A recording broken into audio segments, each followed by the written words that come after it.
A book showcasing the history and heritage of Singapore Malays through their cuisine has won the 2024 NUS Singapore History Prize. The award recognizes publications with a lasting impact on how we understand Singapore's history. The winners walked away with a cash award of 50,000 Singapore dollars. Now, for more, I'm now joined by author of the winning work, food historian Khir Johari. Khir, welcome and a big congratulations to you.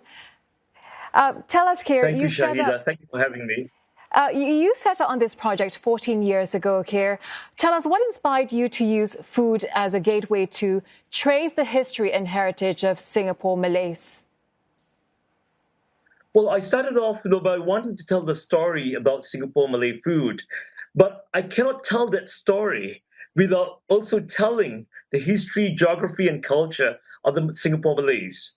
But along the way, I came to the realization that food story has become a medium to trace the history and heritage of Singapore Malays. I mean, food is a great magnet, but it's harder to get attention, when you say, hey, here's the history of so-and-so. But when you mention food, people are more willing to drop whatever, they do to listen. For sure. And we've heard of many wonderful things about this book. And apart from the stunning photographs, you've also included recipes and descriptions of dishes and ingredients as part of this book. How do they actually help us to understand history and culture? Well, recipes, description of dishes help to pinpoint a time and place.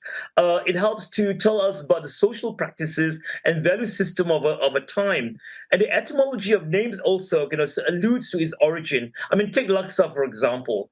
Laksa belongs to this category of noodles. In the Malay archipelago, noodles could come from China.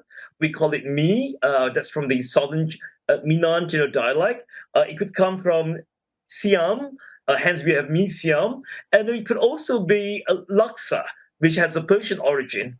So, and it also helps us to sort of differentiate whether we're looking at the long stringy noodle as a raw ingredient or we're looking at it as a dish. Okay, you're making me very hungry already. Your wish for this book, though, is that it answers the question of why we eat what we eat as a people. Do you feel like you've done that? I think there's the whole idea. There's so much to food than what we eat. It reminds us of who we are. But our community, our heritage, and identity. And it's very interesting that you've described Singapore as New York of the Nusantara since over 100 years ago. How does that change our understanding of Singapore's position and its relationship with our regional powers in the past? Well, my research shows that the food trails of the region, are seamless. They cross the modern political boundaries of Singapore, Malaysia, and Indonesia, and borders that were struck arbitrarily, in negotiation between colonial powers. So to understand Singapore's history, we need to consider, Singapore's web of relationship, throughout the region. It is not just a little dot, it is a city, with a whole web of relationships. What is it about the Nusantara food and culture that you want people to know? Well, there is so much in common. Food has been, some of the food that we've been eating has been around before the existence of the modern day states. So, and not only that, the food that, for instance, do you like, take example, rendang. I mean, we see rendang in West Sumatra, we see rendang in the peninsula, and in Singapore as well. So there is this shared food heritage between nations. And there is no need to have food wars. Okay. Here, food has always been sort of like a love language for Singapore, right? We are so spoiled for choices here. But food can also identify whether it is an ethnic group or even a whole country. So how will it continue to shape Singapore's future and relationships with our neighbors? Well, food will always be central, to any culture, any nation. By understanding, the past about our food, it helps us to understand who we are as people, and we look to our past to create, new dishes. So we also see our connection to people in the region as well. So it's a very healthy interaction, we see this nice, collaborative relationship. So we can work together, to discover our rich heritage, a heritage that we share. I have to ask here, is there one dish that you are particularly obsessed about, that you had so much passion with when you were writing this book? Oh, it's really hard, Shahida, because it's like asking, who's your favorite kid? They're all different. They play a different role. They're there for different reason, and it all depends on the audience who I'm having over for dinner.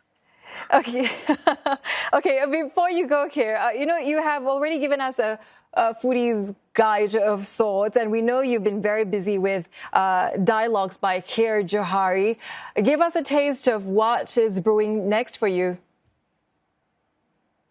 Well, Dialogue by Khir is a cultural initiative. I think it's good to have this conversation about our shared food heritage. I think food is such a great unifying force. The world desperately needs some commonality, and I think food is a great start. Okay, that's great. And before we go, I think I have to ask you this as well, Khir. What does this award mean to you, basically? Well, it means many things, because so many people came together to put this book. So this book is truly a celebration of the lives of the people who were the custodian of knowledge and wisdom of the Nusantara gastronomy. Khir, it's a pleasure to speak with you, and we wish you all the best for your next adventure. Congratulations once again. Thank you very much, Shahida. Thank you that for was having me. Khir Johari, food historian and author.